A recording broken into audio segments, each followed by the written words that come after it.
The notification chimed 3 times before Lyra finally looked up from her desk. The message floated above her wrist display.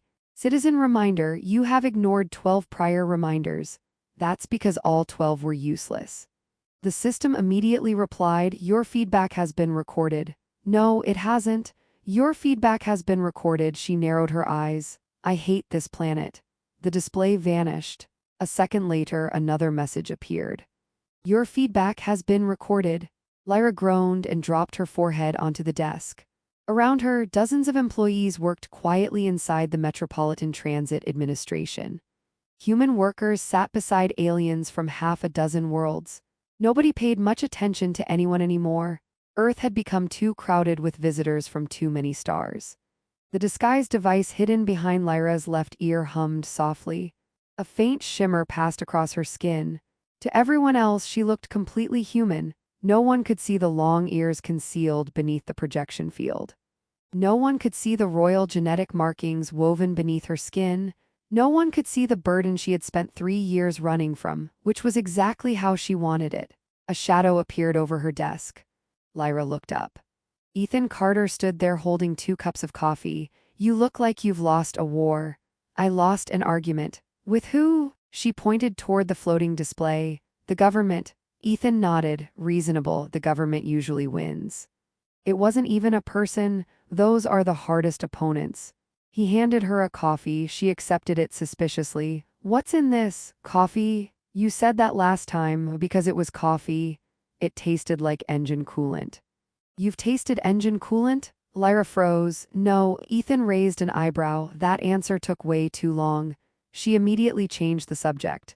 Why aren't you working? My supervisor sent me here. Why? He said if I stayed near the maintenance drones any longer, I'd start another incident.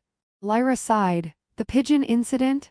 The drones were supposed to identify structural weaknesses.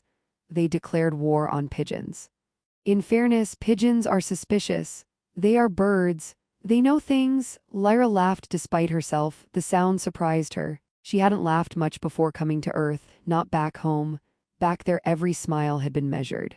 Every word analyzed, every mistake remembered. A princess couldn't simply laugh. A future ruler certainly couldn't. Here she could. Nobody cared, nobody watched, nobody expected perfection. It was wonderful. The office clock flashed. Work shift complete? Immediately half the room stood up. Humans truly were remarkable creatures. Nothing in the galaxy moved faster than office workers reaching the end of a shift. Outside, the city glowed beneath the evening sky. Air traffic streamed between towers. Delivery drones buzzed overhead. Advertisements projected themselves onto clouds. One giant hologram offered discounted quantum insurance.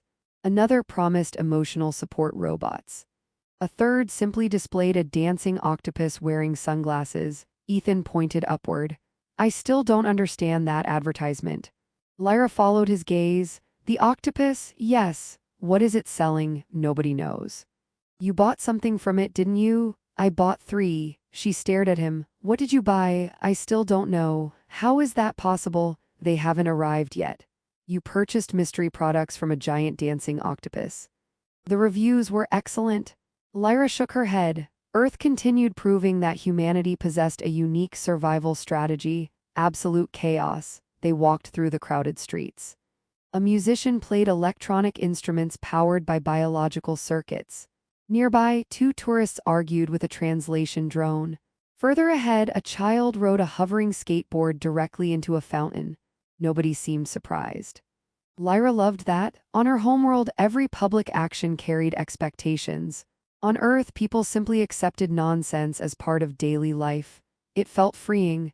They stopped near a food kiosk. Ethan ordered immediately. Lyra stared at the menu. There were over 200 options. The machine patiently waited, then impatiently waited, then displayed a warning. Customer decision process exceeds acceptable limits. I'm thinking. Estimated completion time. 3 hours, Ethan laughed. You've been coming here for 2 years. There are too many choices. It's soup. There are 47 soups. Pick one. What if I choose incorrectly? It's soup, Lyra.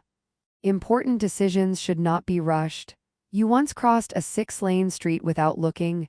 That was completely different. How? There weren't 47 options. Ethan nearly dropped his food.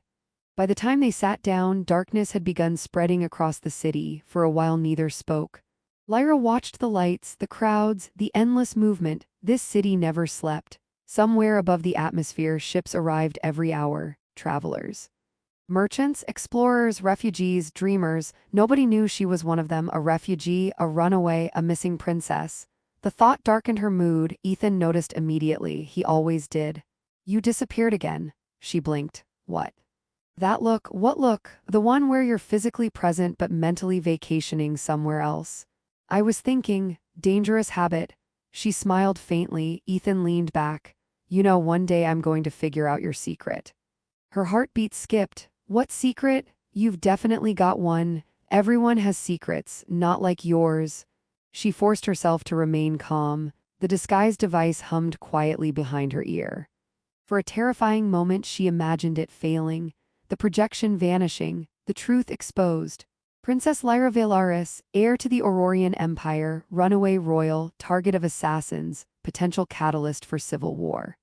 Instead, Ethan pointed at her. You never answer personal questions.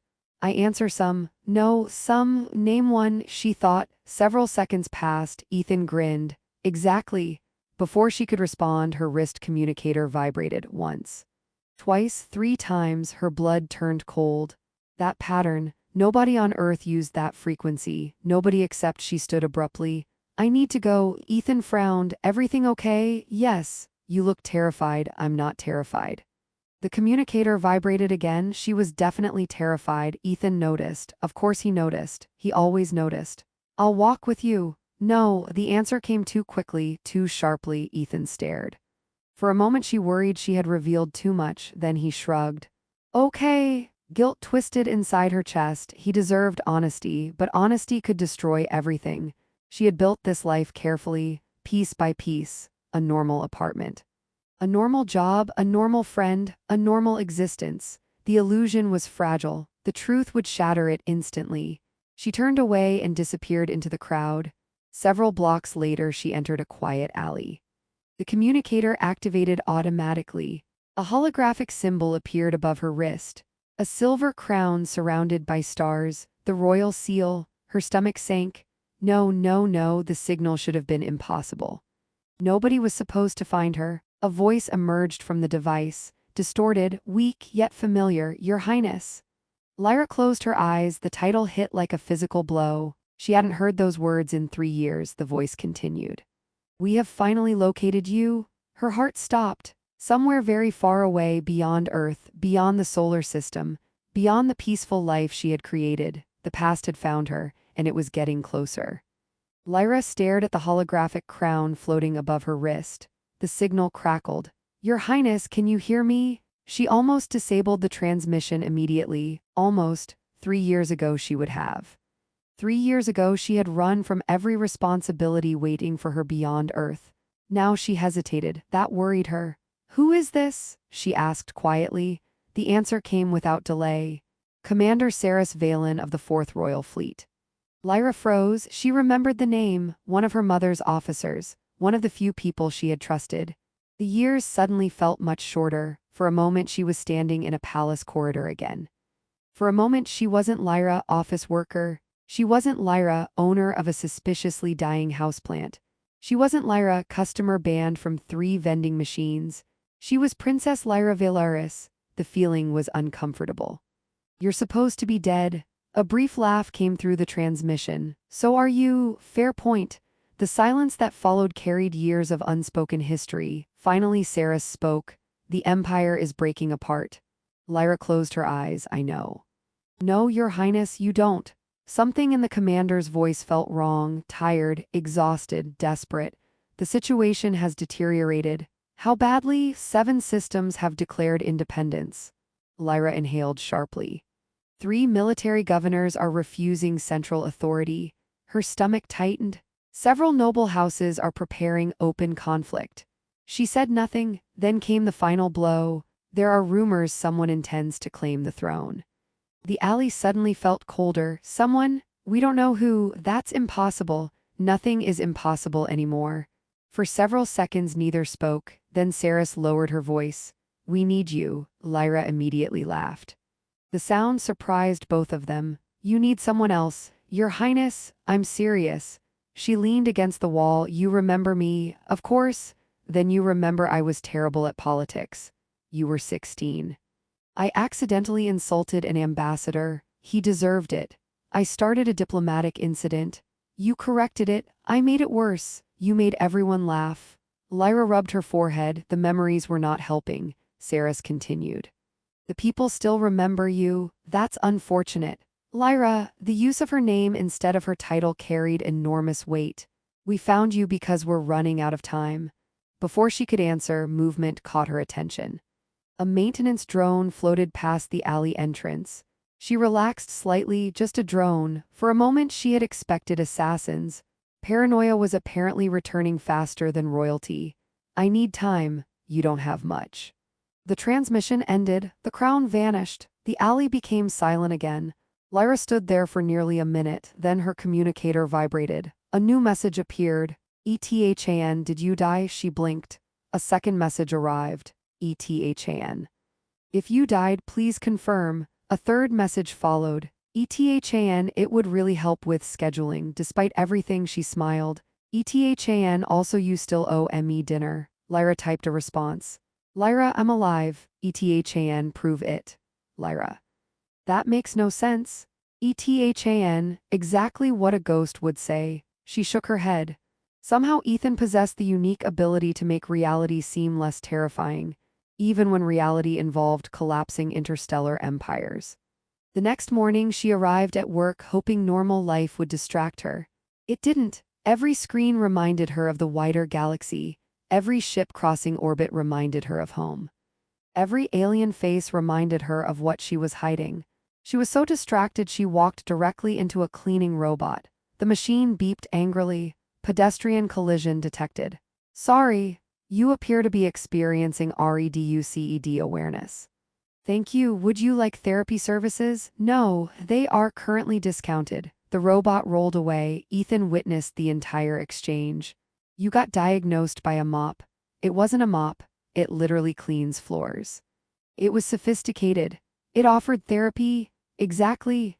By lunch they were sitting outside a small cafe. The weather control satellites had produced a perfectly pleasant afternoon. Artificial clouds drifted lazily overhead. A delivery shuttle crossed the sky. Everything felt normal, too normal. Lyra hated that feeling. It usually meant disaster was approaching. Ethan took a sip of his drink. You've been weird. She stared at him, weirder than usual. That's not a measurement. It's the best one I have. I'm fine. No, yes. No, yes. No, she sighed. You are exhausting. I care. That answer hit harder than she expected. Before she could respond, someone approached their table. A woman, tall, elegant, silver hair, perfect posture, military precision hidden beneath civilian clothing. Lyra recognized her instantly. Her blood froze. No, no, no, not here. Sarah stopped beside the table. For one terrible moment, nobody moved. Then the commander dropped to one knee. The crowded cafe fell silent. Nearby conversations stopped. People stared. Ethan lowered his drink. A waiter almost dropped an entire tray. Lyra wanted the ground to open beneath her. Saris bowed her head. Your Majesty? The words echoed through the silence. Ethan blinked, then he laughed, a loud, genuine laugh. Oh, that's good. Nobody else laughed. His smile slowly faded. Saris remained kneeling. Lyra remained frozen. The surrounding crowd continued staring. Ethan looked between them, then back again, then once more. His expression changed. Confusion. Suspicion. Concern. Wait. He pointed at Saris. You're serious? Yes. He pointed at Lyra. No, unfortunately, Lyra muttered yes. For several seconds Ethan simply stared, then he laughed again, a much weaker laugh. No, yes. No. Yes, this is a joke. I wish it was. He leaned back. You mean actual royalty? Yes. Princess royalty? Technically, I inherited a promotion. Ethan looked horrified. You inherited a kingdom, empire. Oh, that's worse? The disguise device behind Lyra's ear suddenly emitted a warning pulse. Her eyes widened. Not now, not now, not now. The projector flickered. A faint shimmer passed over her head, then disappeared. One long ear became visible. Several people gasped. A child pointed. Mom, her head changed shape. The disguise flickered again, now both ears were visible. There was no hiding them anymore. The crowd erupted into whispers. Ethan stared. His mouth opened, closed, opened again. For once in his life he appeared completely speechless. It lasted nearly 5 seconds. A personal record. Finally he spoke. You have alien ears. Yes, you've always had alien ears. Yes. You never mentioned the alien ears. They rarely came up in conversation. I think they should have. Before Lyra could answer, Sarah suddenly looked toward the street. Her expression hardened. Every trace of warmth vanished. Commander, soldier. Warrior, all visible now, Your Majesty. Lyra recognized that tone immediately. What is it? We've been followed. The humor disappeared. A chill spread through the air. Across the street, 3 individuals stood motionless among the crowd. They weren't looking at the cafe, they were looking at Lyra, and they were smiling. Saris rose instantly. Her hand moved beneath her jacket. The strangers began walking forward, one step, then another, then another. Lyra's pulse accelerated. After 3 years of hiding, the people hunting her had finally arrived. And this time they knew exactly where to find her. The 3 strangers stopped at the edge of the cafe. Nobody around them moved. The crowd sensed danger even if they didn't understand it. Saris placed herself between Lyra and the approaching figures. Ethan looked from one side to the other. Okay, nobody answered, just checking. Still nobody answered. Are we having a normal royal family problem or a laser-shooting royal family problem? One of the strangers smiled. A laser-shooting one. Ethan nodded. Thank you, I appreciate clear communication. The attack began instantly. Blue energy bolts erupted through the air, tables exploded, people screamed. The cafe scattered into chaos. Saris drew a compact plasma sidearm and returned fire. Move! Lyra grabbed Ethan's arm, they ran. A second later the place where they had been standing vanished in an explosion of light. What is happening? Ethan shouted. Assassins? Why does a princess need assassins? Because I'm a princess. That doesn't answer anything. They sprinted through the crowded streets. Above them, traffic drones activated emergency protocols. Warning sirens echoed between buildings. The assassins followed relentlessly. For 3 years Lyra had hidden from this life. Now it had found her, and it was refusing to leave. 2 hours later they stood inside a concealed hangar beneath the city. A sleek silver vessel waited on the launch platform. Ethan stared upward. That's a spaceship. Yes, Sarah said. You own a spaceship. It's a military vessel. You own a military spaceship. It's not mine. You arrived in it. That isn't ownership. Ethan pointed at Lyra. Are all aliens this difficult? No, Lyra answered. Good. A moment later he pointed at the enormous vessel again. How fast is it? Faster than light. Of course it is. Why are you disappointed? I don't know. I think reality broke an hour ago. For the first time since the attack, Lyra smiled. Then the smile faded because she knew what waited beyond Earth. The Empire, the throne, responsibility, fear, the things she had escaped. Saris noticed immediately. You can still run. Lyra looked toward her. What? You can leave. Ethan blinked. Wait, really? Saris nodded. No one can force her. The commander folded her arms. The throne belongs to Lyra. Then why not force her? Because an unwilling ruler destroys nations. Silence followed. For years Lyra had dreamed of freedom. Now she finally understood something. Freedom wasn't simply running away. Freedom was choosing. And for the first time in years, she actually had a choice. She looked toward the stars beyond the hangar ceiling, then toward Earth, then toward Ethan. What would you do? Ethan looked horrified. Why are you asking me? Because you're here. That's not a qualification. It is today. Ethan rubbed his face, then he sighed. If you leave now, you'll spend the rest of your life wondering what happened. Lyra remained silent. He continued. If you go back, maybe everything goes horribly wrong. Comforting. I'm trying my best. She laughed softly, then Ethan shrugged. But if you don't go, somebody else decides your future. That struck deeper than he realized. For years, she had avoided choosing, avoided deciding, avoided becoming who she was supposed to be. Not anymore. She straightened. The fear remained, but something stronger appeared beside it. Resolve. Prepare the ship. Saris smiled for the first time. Yes, Your Majesty. The journey took 6 days, 6 days crossing ancient jump corridors between stars, 6 days watching entire systems flash past. 6 days learning how badly the empire had deteriorated. Every report felt worse than the last. Political deadlock, military fractures, economic collapse, secret alliances, assassinations, civil unrest.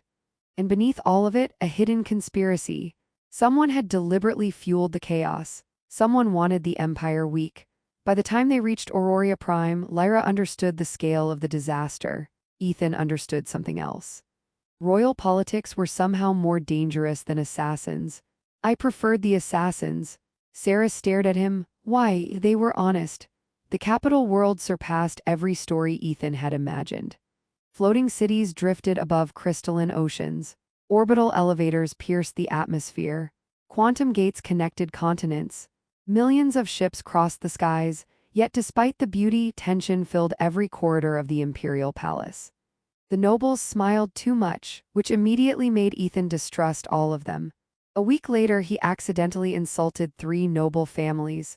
Nobody knew how, including Ethan. One ambassador approached him. "You lack proper respect for tradition," Ethan replied without thinking. "Tradition is just peer pressure from dead people." The room became silent. The ambassador nearly fainted. 3 days later, that same ambassador publicly supported Lyra. Nobody understood why, least of all Ethan. Meanwhile, Lyra changed. Slowly, steadily, she listened instead of hiding, spoke instead of avoiding, led instead of running. The frightened Princess Earth had known gradually disappeared, not because fear vanished, because she learned to act despite it. Even Saris noticed. "Your mother would be proud." Lyra smiled. That single sentence meant more than 1,000 titles. The truth emerged shortly afterward. The conspiracy originated from House Verx, one of the oldest noble dynasties. For years they had manipulated events from the shadows, creating conflict, funding extremists, assassinating rivals. All for one purpose: control. They had discovered ancient precursor technology hidden beneath the capital world, technology powerful enough to dominate entire sectors. They wanted the throne as well. The final confrontation occurred during the Imperial Assembly. Every major faction attended. Every fleet commander, every governor, every noble. The leader of House Verx stepped forward confidently. Then Lyra exposed everything. Financial records, secret communications, military orders, decades of manipulation. The chamber erupted into chaos. Accusations exploded from every direction. The conspirators realized they had lost, and immediately launched their final move. War. Alarms screamed throughout the capital. Enemy fleets emerged from hyperspace. Thousands of ships, weapons charged, orbital defenses activated. The largest battle in modern imperial history began. From the command center, Lyra watched the conflict unfold. Fear whispered in her mind. The old fear, the fear that had chased her across the stars, the fear that told her she wasn't ready, wasn't capable, wasn't enough. For the first time, she ignored it. Open communications. An officer nodded. The transmission spread across the battlefield. Every ship received it. Every soldier heard it. Every citizen listened. Lyra stepped forward. "I ran away." The command center fell silent. "I believed someone else could save the empire." She took a breath. "I was wrong." Across space, fleets continued maneuvering, weapons fired, stars flashed. But billions listened. "I cannot promise perfection." Her voice remained steady. "I cannot promise easy answers." The fear was gone now, only determination remained. "But I promise this." She lifted her head. "I will stand with you." One sentence, that was all. Not a perfect speech, not a royal speech. A sincere one. Sometimes that mattered more. Ships that had hesitated joined the loyalist fleet. Neutral governors declared support. Military units switched sides. The balance shifted.